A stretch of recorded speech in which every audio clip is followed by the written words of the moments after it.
petugas koperasi yang bertugas menagih utang tersebut dikubur di belakang rumah. Bismillah, boleh kalau ada yang mau beli lagi. Sayang, anak laki-lakinya ada. Pelaku ini pernah terlontar kalau ada yang nagih utang ke sini dibunuh.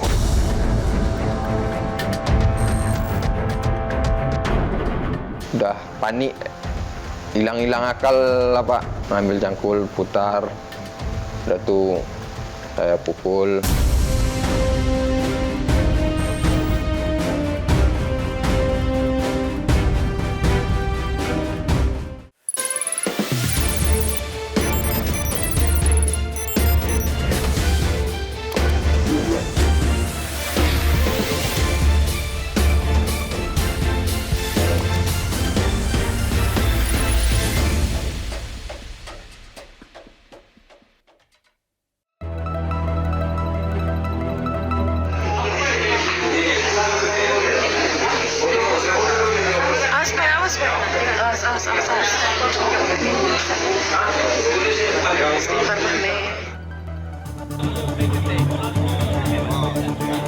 Suasana duka dan haru menyelimuti kediaman Anton Eka Saputra di Desa Negeri Sakti, Sungkai Barat, Lampung Utara, Lampung pada Kamis 27 Juni lalu. Sebelum ditemukan tak bernyawa pada 8 Juni 2024, Anton yang bekerja sebagai penagih utang di Koperasi Simpan Pinjam Karya Rizky Mandiri pamit kepada anak dan istrinya untuk menagih utang nasabahnya. Terakhir pamit mau pergi kemana suaminya? Ya pergi kerja. Seperti apa dia bilang? Ya dia pamit cuma sama anak karena saya masih tidur kan gitu.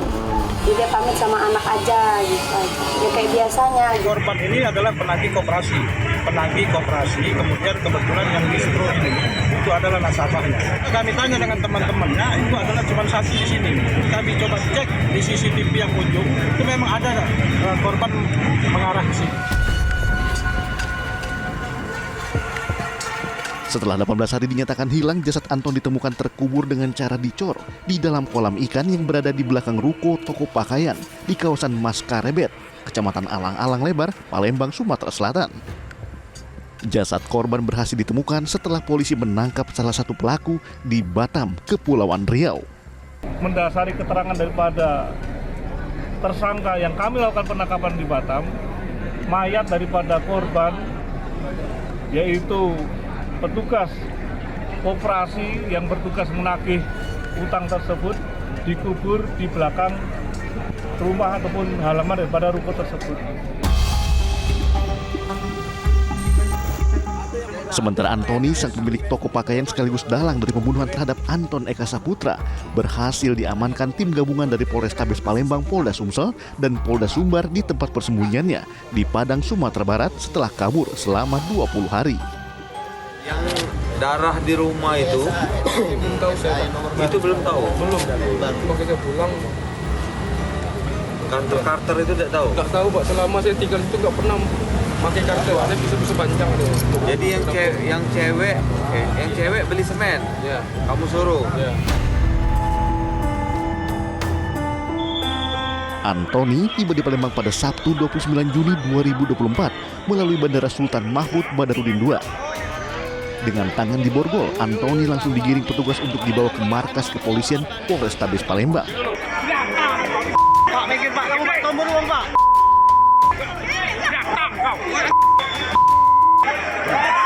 Ingin kamu mau taruh, kamu tombol uang.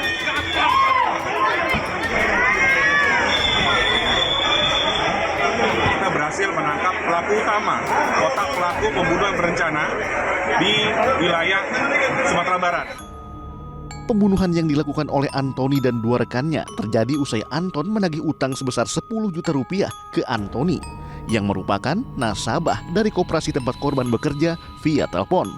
Namun bukannya membayar utang, Antoni justru ingin menambah utang lagi. Permintaan tersebut ditolak oleh korban hingga keduanya terlibat cekcok. Di hari dan tanggal yang sama, Antoni yang kesal menghubungi Kelvin yang merupakan karyawan toko, sekaligus keponakan istrinya untuk merencanakan pembunuhan. Di hari Sabtu 8 Juni 2024 pukul 8:10, Kelvin mengajak pelaku lainnya, yaitu Pongki Saputra, teman satu indokosnya, untuk menemui Antoni. Pukul 10 pagi, Pongki dan Kelvin tiba di toko pakaian yang menjadi lokasi pembunuhan untuk menjumpai Antoni. Ketiganya membuat strategi pembunuhan sembari menunggu korban yang akan datang untuk menagih bunga pinjaman. Untuk melancarkan aksi kejamnya, Antoni bahkan telah mematikan CCTV di tokonya. Pukul 10.30, korban tiba di toko pelaku. Pada waktu bersamaan, Kelvin dan Pongki juga datang ke toko dengan pura-pura menjadi pembeli. Saat korban lengah, Pongki langsung menghajar kepala bagian belakang dengan menggunakan kunci besi berukuran 75 cm yang sudah disiapkan sebelumnya. Melihat korban tersungkur, Kelvin pun turut menjerat lehernya dengan menggunakan sling. Ketiga pelaku terus menghajar kepala korban dengan kunci besi hingga meregang nyawa. Setelah Anton dipastikan tewas, ketiga pelaku mengangkat tubuh korban ke kolam ikan di belakang ruko dan mengecornya. Sakit hati dan korban saudara Anton ini pegawai daripada sebuah koperasi, kemudian memiliki seorang debitur, saudara Antoni, yang bertindak sebagai pihak yang berhutang kepada Koperasi Karya Rizky Mandiri sebesar 5 juta. Kemudian singkat ceritanya hutang tersebut membengkak dengan bunga yang ada menjadi 24 juta. Pada akhirnya terjadi perdebatan dan berakhir dengan pemukulan serta pembunuhan berencana. Tak hanya merampas nyawa korban, ketiga pelaku juga menguasai harta bendanya. Total uang yang diambil Antoni dari tas korban mencapai 35 juta rupiah. Pelaku Pongki juga mengambil sepeda motor dan ponsel korban. Dalam rekonstruksi yang digelar pada Kamis 11 Juli 2024, ketiga pelaku menjalankan 45 adegan, mulai dari perencanaan hingga menguburkan korban. Hukuman mati. Hukuman mati. Hukuman mati. Hukuman mati. Hukuman mati. Hukuman mati. Keluarga dan rekan kerja korban yang turut hadir melihat jalannya rekonstruksi menuntut hukuman mati untuk ketiga pelaku. Kalau melihat rekonstruksi, ya lagi-lagi kita nunggu putusan pengadilan. Ini sudah jelas bahwasannya dugaan pembunuhan berencana. Karena dari proses dia melakukan pembunuhan itu ada rencana, ada jeda. Ada jeda dan ada niat, kemudian ada setting waktu. Seorang wanita penagih utang di sebuah koperasi simpan pinjam di Kabupaten 50 Kota, Sumatera Barat juga meregang nyawa di tangan nasabahnya.